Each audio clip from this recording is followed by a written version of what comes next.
mbasaba mutuleko.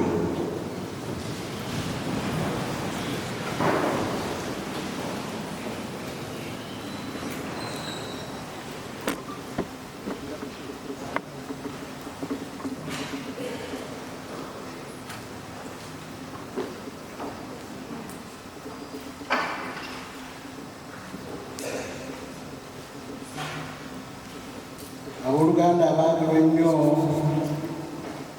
mukuŋŋaanya wano mu ekereziya olwaleero, mwagala omubaka w'ekereziya n'ekibiina kyonna kibeerewo nga tunasiba okwagala kwammwe kunyweza obutalekaamu kasagala bamuladde okutukuzibwa mu batiisi awo nno nga mufunye okwagala kuno Kristo yennyini okwagalana kwammwe y'anaakuwa omukisa okufuuka bunywevu olw'esakramenti ly'amadimunyo lye mugenda okufuna. Okwagala kwammwe kujja kubeera kw'amaanyi buli maaso olw'okunywera ku munne ennaku zonna agumira byonna obufumbo bimwagaza.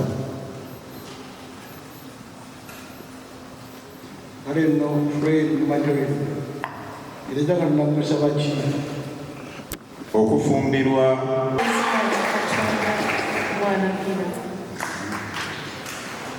twetegese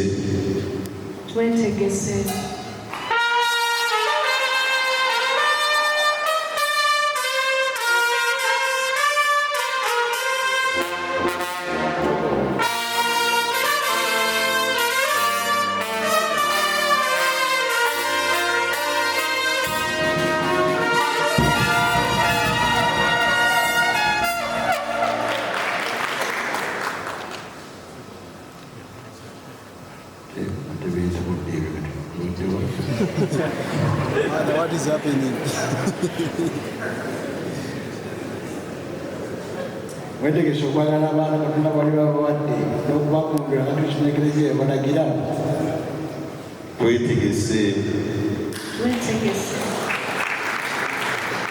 esakramenti tugenda okufuna tebawanemba yogere batukana omugugu ekiragano kyekuba kyakutuusa kufa musanyu ne munaku omugagga ne mubwavu mulamu ne mubulwadde mubuvubuka ne mubukadde mugugu mukkiriza okwetikka tubukkiriza kasita ennanga ya Katonda weeri. Tubukkiriza kasita enneema ya Katonda weeri. anti mwagala okulekeragana ekitugu ekyamatimunyo kale mwanyinawo omugole mu linnya ly'abazadde mwana munno yange omukwasa munne we yeerondedde.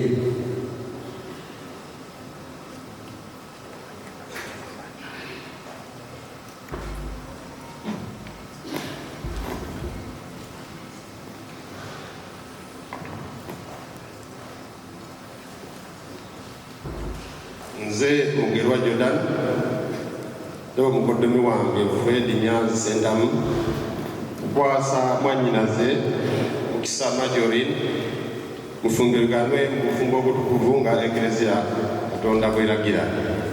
Mukama Katonda ababeere. Katonda yeebale.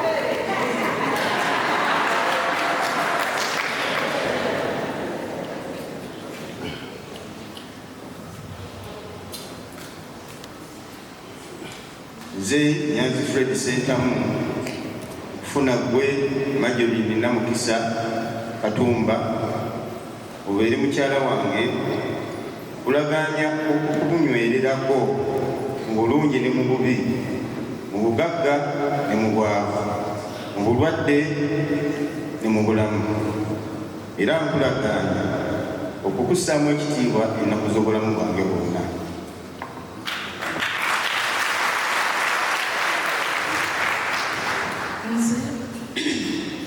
Nze Nze Namukisa Marjorie Katumba nkufuna gwe Nyanzi Fred Sentamu obeera omwami wange nkulakanya okukunywererako mu bulungi ne mu bubi, mu bugagga ne mu bwavu, mu bulwadde ne mu bulamu, era nkulaganya okusangamu ekitiibwa ennaku zonna ez'obulamu bwange.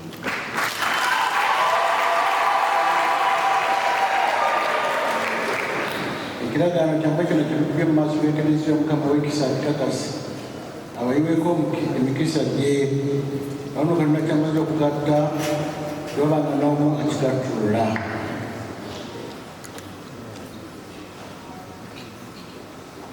Amasaba ffenna tuyimirire.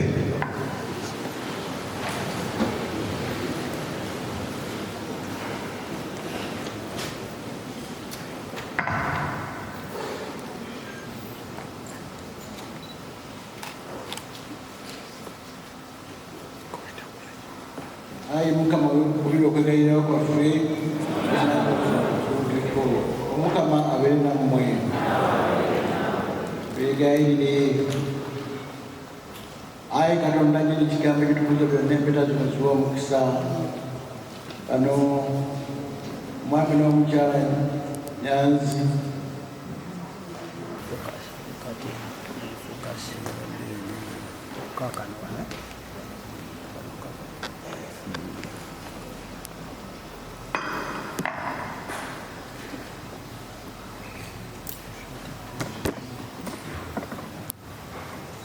nze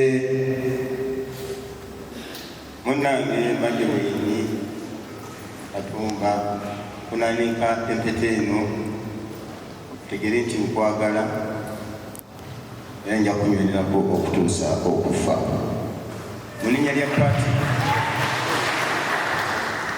n'erya Mwana n'erya Mwoyo Mutuukirivu, amiina.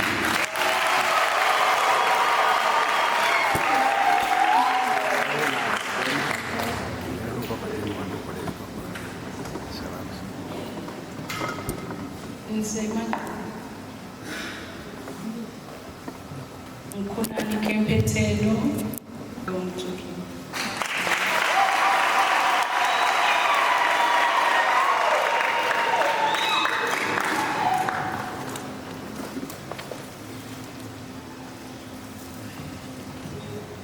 Basibo ne bannyabo n'essono lingi nnyo baalina omwami n'omukyala Nyanzi.